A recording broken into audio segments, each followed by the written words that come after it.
Welcome to Inspiration and Transformation from the Banks of the Ganga with Sadhvi Bhagawati Saraswati, an American sannyasi living at the Parmarth Niketan ashram in Rishikesh, India. Sadhvi is president of the Divine Shakti Foundation, a charitable organization bringing education, vocational training, upliftment, and empowerment programs to women and children. Sadhvi is also Secretary General of the Global Interfaith Wash Alliance and Director of the world-famous International Yoga Festival.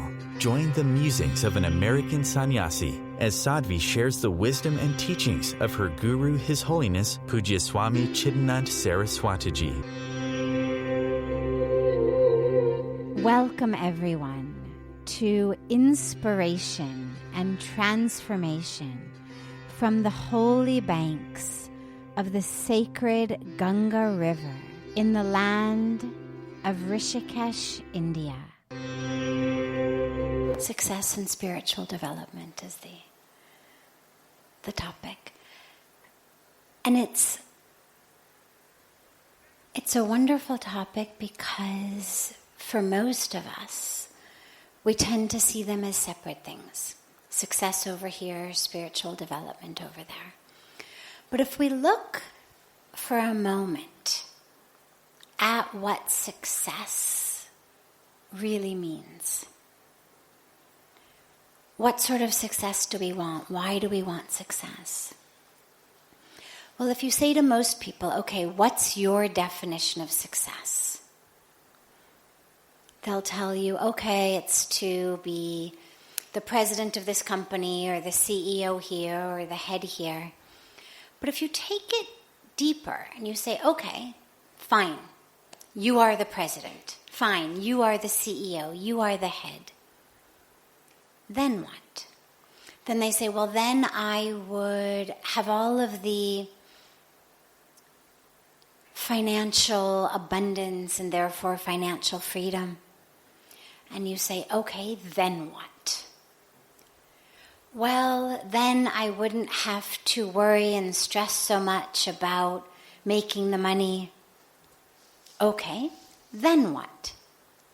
Then I would have time for my family. I'd have time for my spiritual pursuits. Then I would be happy. And what's so interesting is in just this 1 minute of dissection of what success is, we recognize that even people whose definition of success is something very material, very financial, nonetheless, even for them, they're aware that the reason that that is their definition of success is because ultimately what it's going to give them is time for their spiritual practice, time to be with their family, time to take a walk in the park, time to watch the sunset, and it'll make them happy.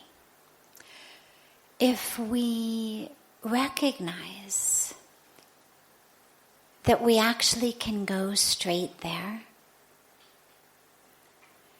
it cuts decades of stress off of our lives.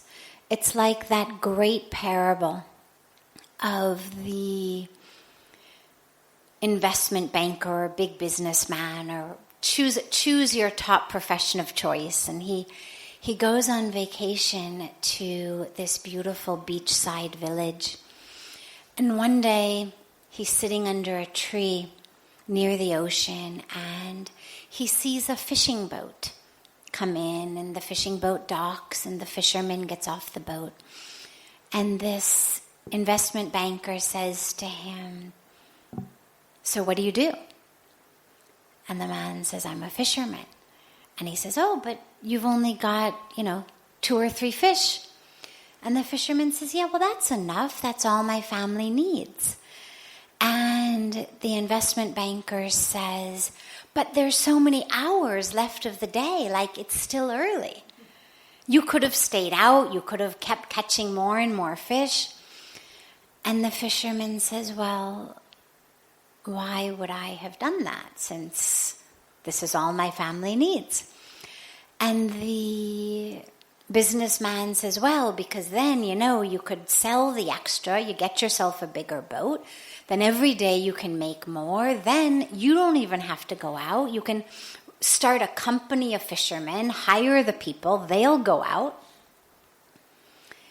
And the fisherman says, and then? And he says, because now, as it is, I sleep late in the morning. The reason I only go out for a few hours is I sleep late, I get up, I take a beautiful walk, I spend time with my family. I spend time with my friends, I go to our local church, I do all of these things. And the businessman says, no, see, you've got to spend the time in the ocean, you catch the fish, then you make a company, then you own the company, you hire other people, they'll keep fishing, bringing in the money. Then, of course, you'll have to move away from this little village, you'll move to the city, but you'll be the one in charge of the biggest fishing company that the country's ever seen. And the fisherman says, and then what? And the businessman says, well, so then, that's the great part. Then you'll have so much money that in just a couple of years you'll be able to retire. You can move to the beach, sleep in the morning, spend time with your family, take a walk, only be out in your boat as much as you like, couple hours at most. Enjoy your life. So we laugh because we see the ridiculousness of this, and yet that's actually the trajectory that most of our lives are on. As though first we have to go all the way over here in order to get to be over here, instead of actually just turning and walking in that direction. And that's why when we talk about success and spiritual goals, we realize they're actually the same. That the real success, the straightest path to success is to say, well, what matters to me? And there isn't a cookie cutter answer. I'm not going to sit up here and say to you, well, here's what should matter to you. But just to say that for most people, really what we're looking for, through the money, through the careers, through the high levels of achievement, through the fancy houses, through all of the name and fame, through all of that, really what most of us are looking for is happiness in life. What we're looking for is to have time to take a walk and watch the sunset, to have time to spend with our families, to have time to meditate, time to go to our temples or churches or mosques or gurdwaras or synagogues or whatever our places of worship are.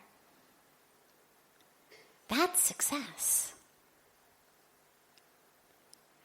And that goes hand in hand with our spiritual goals. There's a beautiful teaching that was given by a very, very revered saint who said, success, the only definition of success that matters is how you respond to the inevitable times when the universe does not act the way you think it should. I'll say that again. Success is how you respond to the inevitable times when the universe does not act the way you think it should. That's our spiritual goal. That's our spiritual practice. The only way for us to respond with peace, with calmness, with love, with understanding, to all the times that the universe and all the people in it don't act the way we think they should, is when we are deeply connected inside. when we are not looking in that universe, in those people, for our happiness. If my happiness depends upon whether you give me a raise, my happiness depends upon whether you vote for me, my happiness depends upon whether you buy my product, or whether my product is selling better than your product. If that's what my happiness depends on, then every time the stock market goes up and down, every time my company's ratings go up and down, every time my bank balance goes up and down, every time my weight goes up and down or my relationships go up or down, I'm going to lose my sense of connection. I'm going to respond in an out-of-control way, whether it's anger, whether it's frustration, whether it's grief. But I'm going to respond, or rather react, as Pujya Swamiji always speaks about the light bulb. So it's like, he says, most of us act like light bulbs, that people come through and they flip our switches on or off, and we go on or off accordingly. You treat me with great love, with great respect. You do what I want. You say, yes, ma'am, or I love you, or you're the best, or you're number one, or sure, I'll order 1,000 of those, whatever I'm looking for from you. You say that, I go on. You don't say that, and I'm off. And real success is that connection, that grounding, which only comes from our spiritual path. And so they go hand in hand. That spiritual life is actually the highest level of success. Take anyone who's got a vision of success that's outside and sit them down and calmly go, okay, and then what? And then what? And then what? And what you're going to find with everyone, because we can't eat money. We can't sit across the dining room table from it, have a nice romantic dinner. We can't come home to it and cry to it about the trials and tribulations of our day. We can't put our arm around it in bed. We can't use it to wipe our tears or get a hug when we're feeling down. It doesn't laugh at our jokes. So all of the real joy and real connection that we're looking for in life, we know it doesn't come from money. It's only a medium. It's only that we believe that through that, through a very circuitous route, if I have the money, then people will respect me. If they respect me, then they will love me. Then they will pay attention to me. If they love me and pay attention to me, then I will feel worthy. Then I will feel like I matter.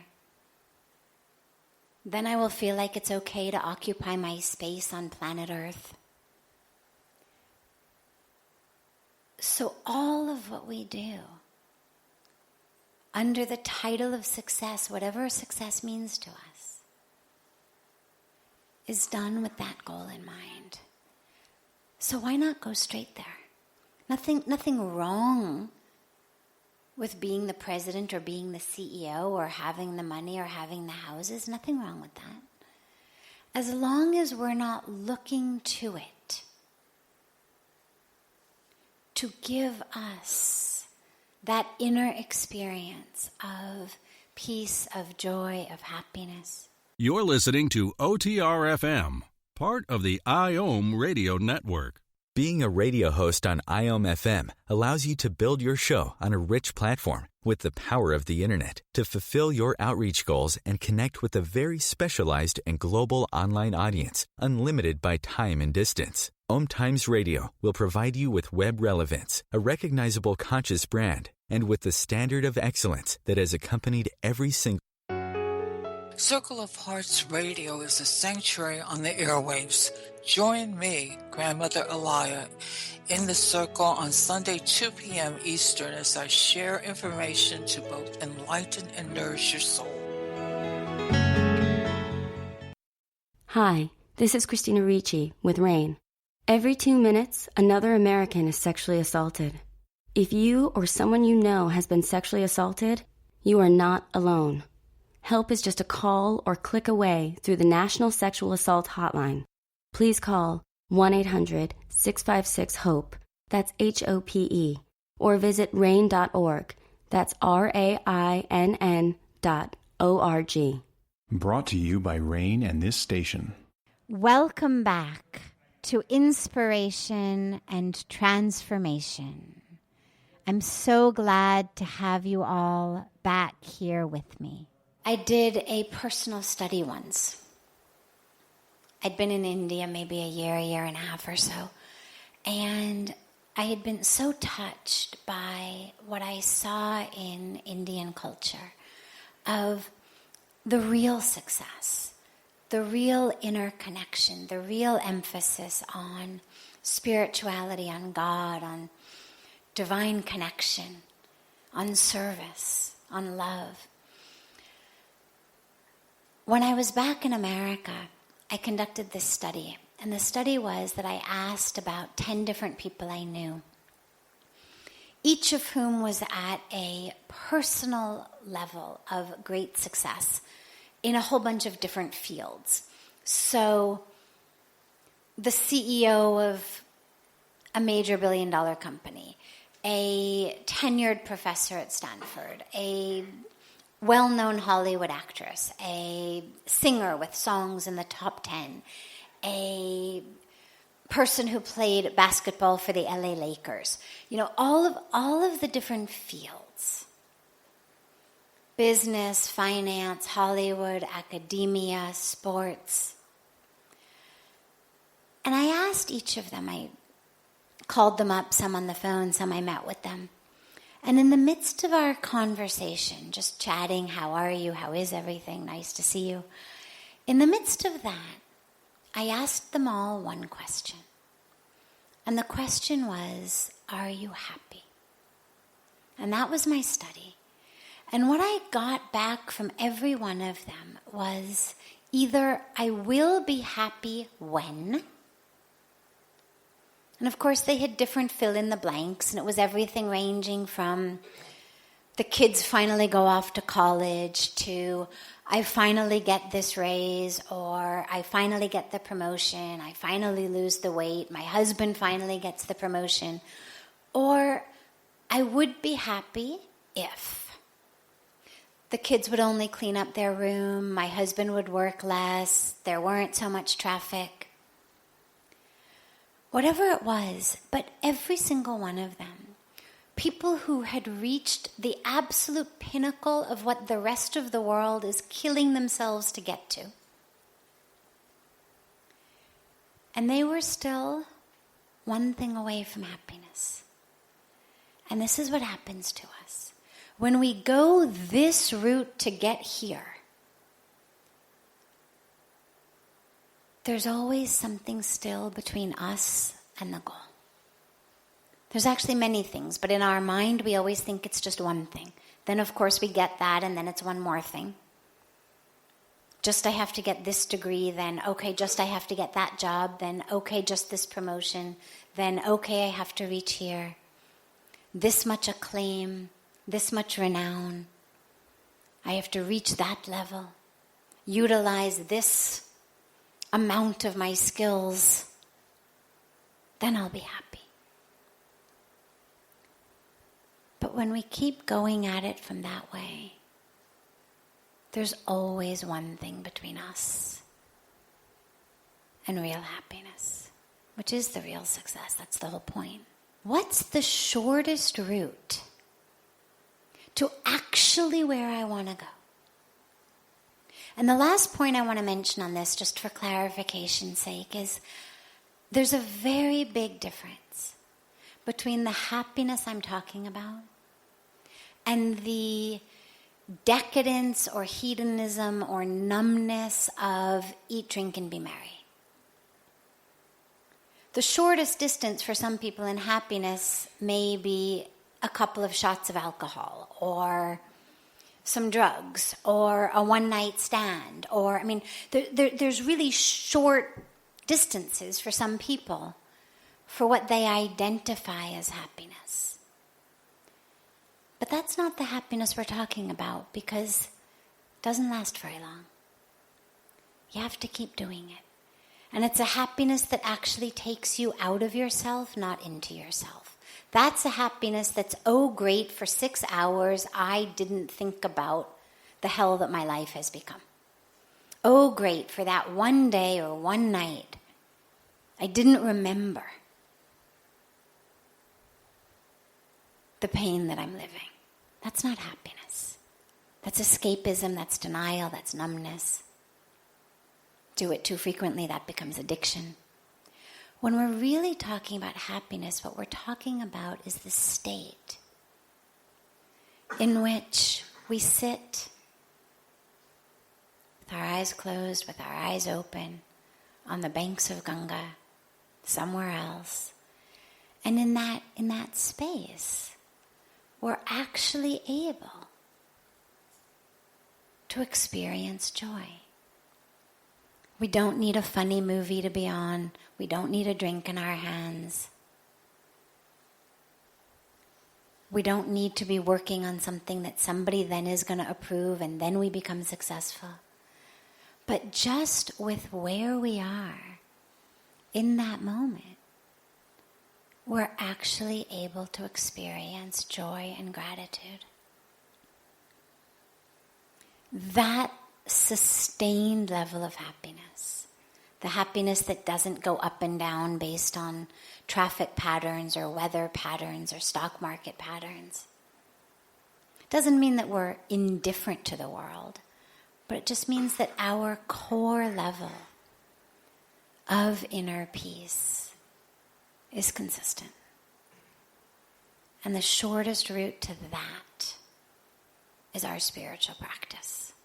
So when that becomes our focus, and the job becomes what we do the rest of the time, rather than vice versa, that's when we really attain success. Not through where we get with our careers. Remember that what I was saying is it all has to do with what we are looking for through the success. So if for you, through the success, rather than just, okay, I'm going to attain this level, then people will love me, or then I will be able to finally retire and have my spiritual practice. If instead of that, through the success, what you're looking at is, I'll be able to serve and give, it's fantastic. It's fantastic. It's a way in which, again, through the success, because then what I would say to you is, okay, and through the giving and serving, why give and serve? Because it makes me happy. But on a deep level, on the real fulfillment of the core of who I am level. And that's the point.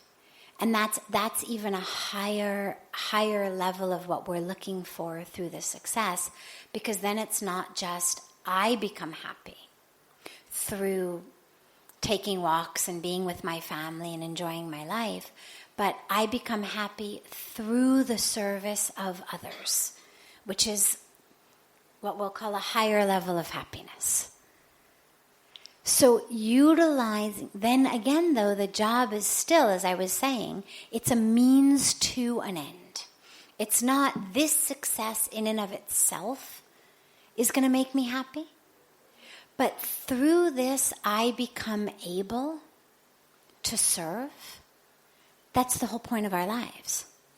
When we talk about spiritual practice, it doesn't involve, when we talk about, finally being able to have more time to do our spiritual practice, I don't mean just, I'm going to sit with my eyes closed and meditate.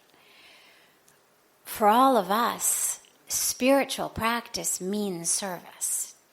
One of Pujya Swamiji's most fundamental teachings is that there really isn't a line between seva and sadhana. It's not, here's your seva over here, here's your sadhana over there. Rather, the most natural outcome of the sadhana is the seva, because through the sadhana, we experience a oneness with all of creation. And through the experience of the oneness with all of creation, we serve. It's not, we serve because that's the right thing to do, and then over here is the sadhana. No, it's the fruit of the sadhana, the result of the sadhana, is the experience of connection. And when you experience that connection, then the most natural thing you do is serve. You know, the example that I always give about this is if I hurt my right leg, my left leg picks up the extra weight. We call it limping. But what it's doing is taking on the extra burden. It understands that the right leg is injured, but more importantly, it understands that the right leg is self. And it serves because it's serving the self. And that's ultimately the highest level of service. And so if through my job, if I'm doing my job with the awareness and the concept that this is my duty so that I can serve myself in all of creation, then the work itself becomes meditation. Then there's no distinction between your work and your spiritual practice. The work is the spiritual practice, because every bit of it is surrendered to the divine. Because then all of the fruit, it's not about who loves what. It's not about your name. It's about who gets helped. And that's the highest level. This is OTR-FM, part of the IOM radio network. OMTimes magazine is one of the leading online content providers of positivity, wellness, and personal empowerment. A philanthropic organization, their net proceeds are funneled to support worldwide charity initiatives via Humanity Healing International. Through their commitment to creating community and providing conscious content, they aspire to uplift humanity on a global scale. OMTimes, co-creating a more conscious lifestyle. Do you have time to read that inspiring book or that blog post you've been meaning to get to? In your busy world, how do you improve yourself and keep your life going? I'm Lisa Kay, and my Between Heaven and Earth radio show can transform your life just by listening. Be uplifted with inspiring topics, positive stories, and ideas that really work. Between Heaven and Earth radio is conscious living for your soul, every Wednesday at 4 p.m. Eastern Time. Baldwin with People for the Ethical Treatment of Animals. I grew up loving circuses and other traveling animal shows, but it never occurred to me what life might be like for the animals. Training wild animals to do things they don't understand takes force. Routine discipline with a hook or whip with the heel of a boot shows the animal exactly who's the boss. Don't patronize animal acts. Please contact People for the Ethical Treatment of Animals. 757-622-PETA. Welcome back. This is Sadhvi Bhagawati Saraswati with inspiration and transformation. Karma is one of those rules of life. It exists. It exerts its influence regardless of how we approach it, how we see it, or whether we see it at all. I mean, saying I don't believe in karma doesn't stop karma from acting. Saying I'm not spiritual doesn't change the fact that who you are is spirit. It's like saying, I don't believe in gravity. Well, you don't have to believe in gravity. Nobody's going to force you to. On the other hand, it works whether you believe in it or not. If you walk off a building, whether you subscribe to the law of gravity or don't subscribe to the law of gravity, you're going to fall. Karma is the same. Approaching karma simply means this law operates in the world like the law of gravity. How can I align myself with it so that I'm growing and I'm benefiting rather than feeling like I keep getting kicked by karma? I mean, it's like saying, I don't believe in gravity, and you just keep falling and keep falling and keep falling. So approaching karma in our daily life means, okay, how can we live in such a way that tomorrow, next week, next year, next life, regardless of how far our belief takes us, is even better than today? One important quick point to mention here is many people are under the illusion that if I just don't act, if I don't acquire karma at all, I will attain enlightenment or moksha, liberation, faster. Because there's a teaching in the Hindu spiritual tradition about attaining moksha being that which we get when our karmic cycle is fulfilled. And so a lot of people think they can sort of shortcut the system by, well, I just won't do anything. If I don't do anything, there won't be any karma in response. If there's no karma in response, then I'm going to very quickly be done with my karmic cycle and be free. The problem with that, as Krishna explains to us, Lord Krishna, God, in the Bhagavad Gita, is karma is not only what you do with your hands or legs. You could sit on your hands. You could not move, but you're still thinking. You're still feeling. You're still reacting inside. And that's acquiring karma. The other thing you're doing is not acting. And not acting is just as much an action as acting. If I'm walking down the street and somebody falls down in front of me, and I don't help them, there's going to be a karmic response to my inaction, just as there would be to my action. So not acting isn't really not acquiring karma. It's actually making a very specific choice about what we're going to do with our arms and legs that has nothing to do with freeing us from the karmic cycle. So that being agreed upon, that we are acting, whether we're sitting or standing or jumping or dancing or lying down or sleeping, we're acting. The question then becomes, how can we act in such a way that tomorrow, next week, next year, is even better than now? And the way with that is consciousness and awareness. What most of us do is we react. You say something, I react. You do something, I react. My phone beeps, I react.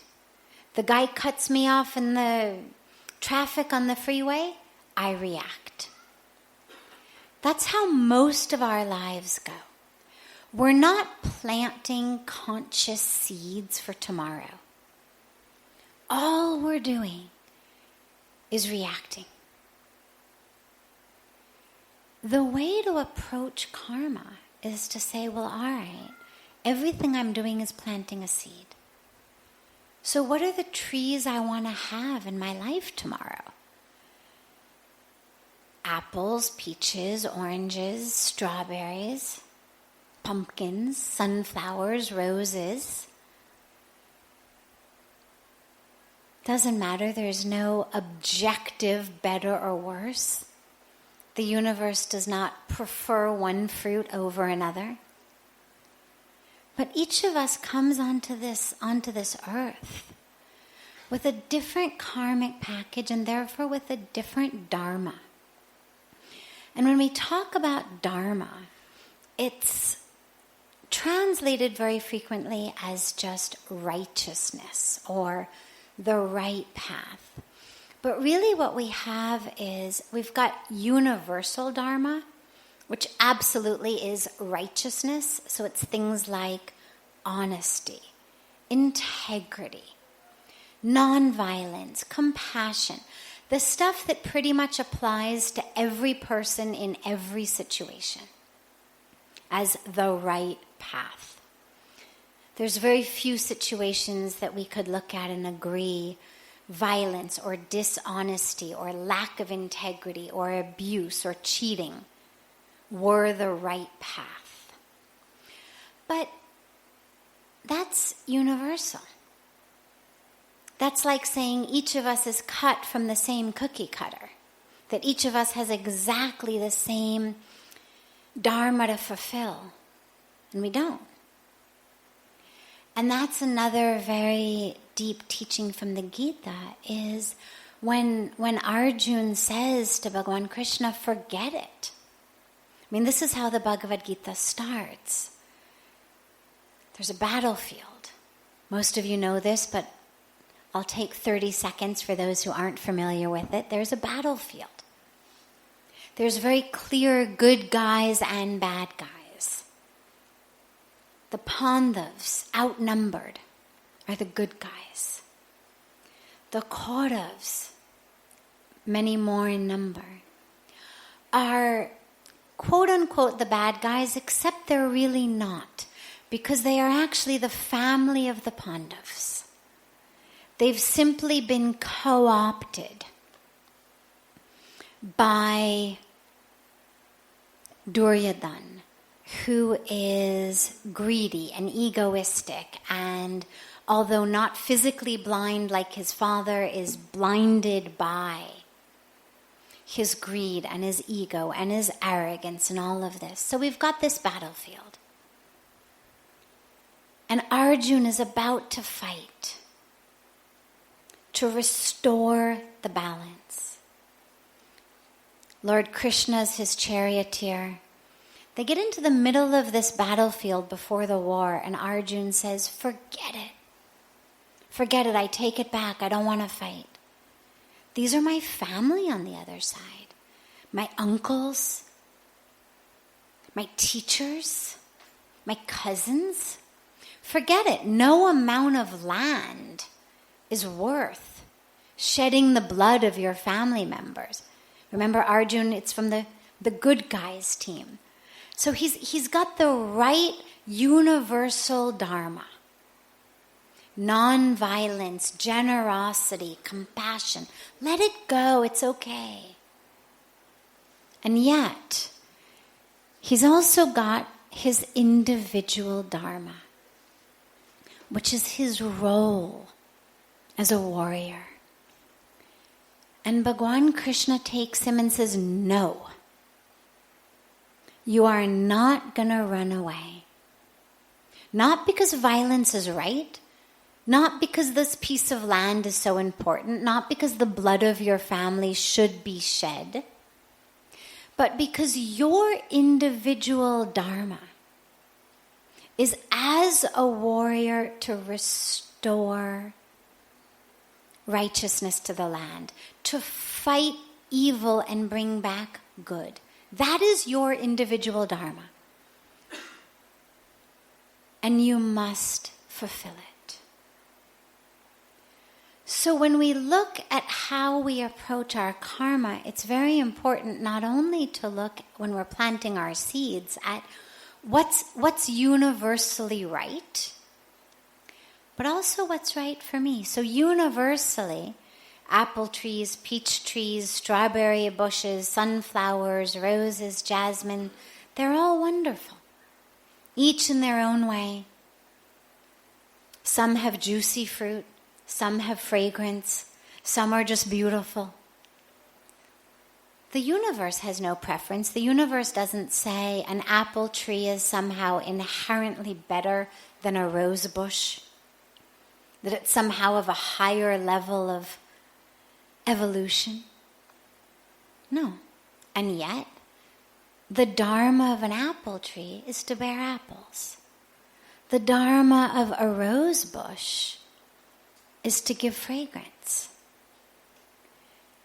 And we need to be honest and true and in abidance with what we are, just as much as with our universal dharma. So when we think about how to approach karma in our life, the question is what I'm doing?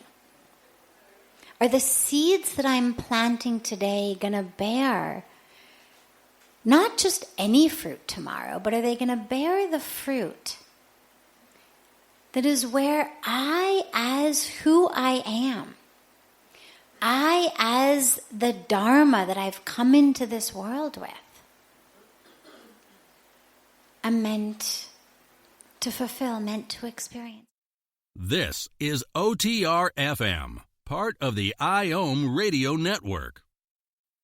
The number one reason girls drop out of school in sub-Saharan Africa is lack of access to feminine hygiene products. The Pads for Schoolgirls Project, an outreach of Humanity Healing International, is changing this paradigm by setting up sewing programs at schools, teaching girls a vocational skill, while producing the reusable pads that help keep them attending classes. The girls pay it forward by making and giving pad kits to other girls in need. To learn more, visit humanityhealing.org. Humanity Healing is where your heart is.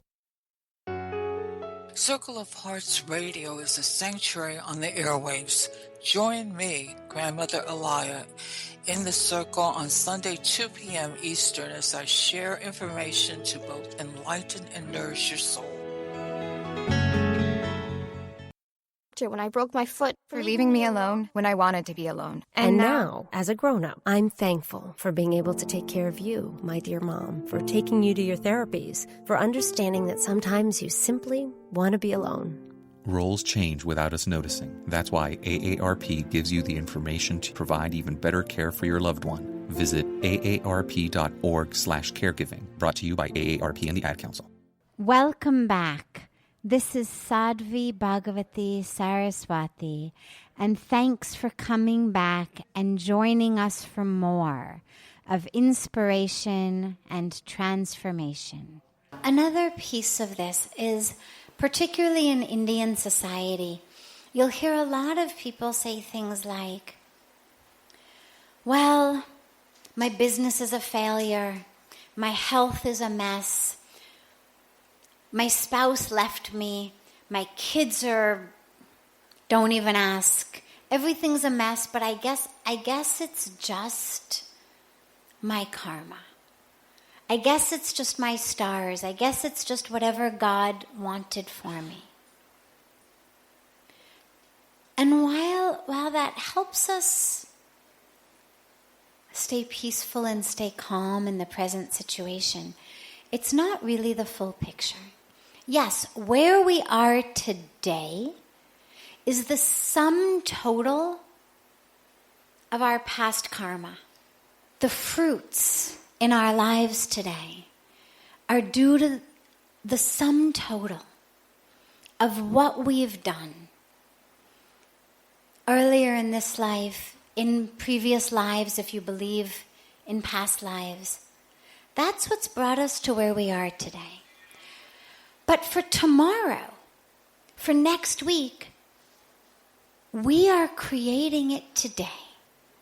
A good way to think about it is, if today you've got a cow, let's say that's the sum total of all of your past karma, is that right now, right here, you've got a cow. Can't change it. Can't rewind history. Can't have a puppy dog or a kitty cat or a goat or something instead. You've got a cow. And yet, from that cow, we get a couple of things. We get milk, and if we drink the milk and use it to make yogurt and ghee and cheese, especially when it's organic and fed from beautiful cows that you raise and care for, it nourishes us and nurtures us. And a cow also gives us manure. And if we take that manure and use it in our fields, it's the best organic fertilizer. We'll have an incredible harvest, a healthy crop. But if I do the opposite, and I dump the milk on the field and I eat the manure, I'm going to get sick and my crops are going to die. But you can't say, well, I guess that was my destiny. I guess God wanted me to be sick. God wanted my crops to die. No. You had a cow. That was your destiny. That you couldn't change. But what you do with that cow is your free will. This is really where destiny and free will intersect. The cow is your destiny, cannot change it. But your free will is what you do with what the cow gives. Are you going to drink the milk and use the manure in your fields, or vice versa? And that is how we're planting the seeds for the future. So if today you find yourself sick, metaphorically, you find your crops dying, metaphorically, yes, on the one hand, it's beautiful to be able to say, okay, I guess this was my lot, my due. But also to take the reins in your hands and to say, well, this was my due today because of choices I made in the past, but this is not necessarily my due tomorrow. What I'm doing today is determining my tomorrow. This is where we turn to the gurus and we say, I've got this thing, and it gives me all of these other things, and I don't know what to do with them. And this is the role that our gurus can play. This is the role that mentors can play. This is the role that a spiritual life plays in our life. Otherwise, we just keep dumping the milk in the field, eating the manure, and feeling like it's our destiny to be sick. And the very last piece, where I had mentioned at the beginning, is that in the Hindu tradition, in the spiritual culture of India, we talk a lot about moksha, about liberation, about breaking free from this karmic cycle. And I said, well, Bhagwan Krishna tells us that we can't not act. So we act in such a way that we plant trees of what we want tomorrow. But how do we get moksha then? How do we ultimately actually break free? Because the highest goal of life, the highest purpose is not just to have an orchard of juicy fruit trees of all of the fruit that you want. That's the equivalent of being the CEO of the company, or having the right house you want, or having all of the stuff on the surface. Yeah, you've done the right thing, you've planted the right seeds, it's borne the right fruit. But that's not the highest goal. The highest goal is actually moksha, liberation, breaking free of all of this. So then how do we do it? And the answer is actually very simple. We can't not act, But if we act in such a way that we know we are not the doer, it's not me acting. It's me as a vehicle, as a vessel for the divine will to flow. It's action happening through me. And it's surrendered to God. So it's not action for my raise or my promotion, or I should get some sort of acclaim, or people should love me, or I should win some award. It's action that stems out of just being so connected to God. And it doesn't matter what name, what form we use for God. It doesn't matter what our religion is. It doesn't matter whether we envision God with name, without name, with form, without form. But being so connected that it's just that the divine flow is coming through us. It's not that I'm sitting here and thinking, oh, what's going to be the best thing to get me a raise, or how can I get a promotion, or how can I get that corner office?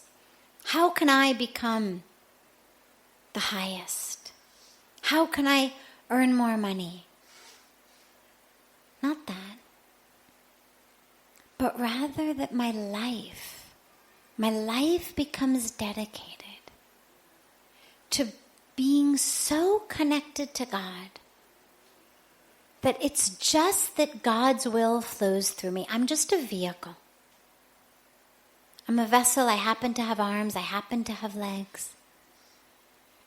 And instead of it being my desires or my fears that fuel my actions, action flows. Anyone here who has any type of real gift or real skill, whether it's music, whether it's art, whether it's sports, whether it's writing, any real gift, what you know is that when you're doing it, you're making art, you're making music, you're writing poetry, you're playing soccer, whatever the thing is that you're really, really good at, you're not calculating every move in your mind. You're not thinking, does blue go here or does green go here? Should I go up an octave or down an octave? It just flows. Music happens. Art happens through you. And the highest level of that is when life and action just flows through you, such that whatever is needed, we're just a vehicle. We're a vessel for it. And that's the ultimate goal. And when you can achieve that, that's what Bhagwan Krishna tells us. That's when you stop actually binding yourself with karma. Action that is done, not by you as the doer. I've plotted, I've planned, I've calculated, it's all about me. But action that is done as God just flowing through you. And that's totally surrendered. Okay, God, that action doesn't acquire karma. That's why we perform this beautiful yagna ceremony each night, right before the arti. You must have seen with the fire and everybody's putting in the offerings. What the yagna is a symbol of is to remind us our life is just giving and giving and offering. The divine fire, the divine purifier is God. And the yagna reminds us our aim, our goal, our purpose is to just offer in and offer in and offer in. Keep God in the center, keep purity in the center, keep divinity in the center, and just offer. At the end of all of the mantras and prayers that the priests chant, there's a line that says, Idam namam, and it means not for me, but for you. Not for me, but for you. Not for me, for you. And that's the way to approach not just karma in life, but to approach life in general, to approach everything in life. This brings to a close this hour of inspiration and transformation. Thank you so much for joining me. I'm so glad to be together with you all each week, and I look forward to being together again next Thursday, same time, on OMTimes Radio.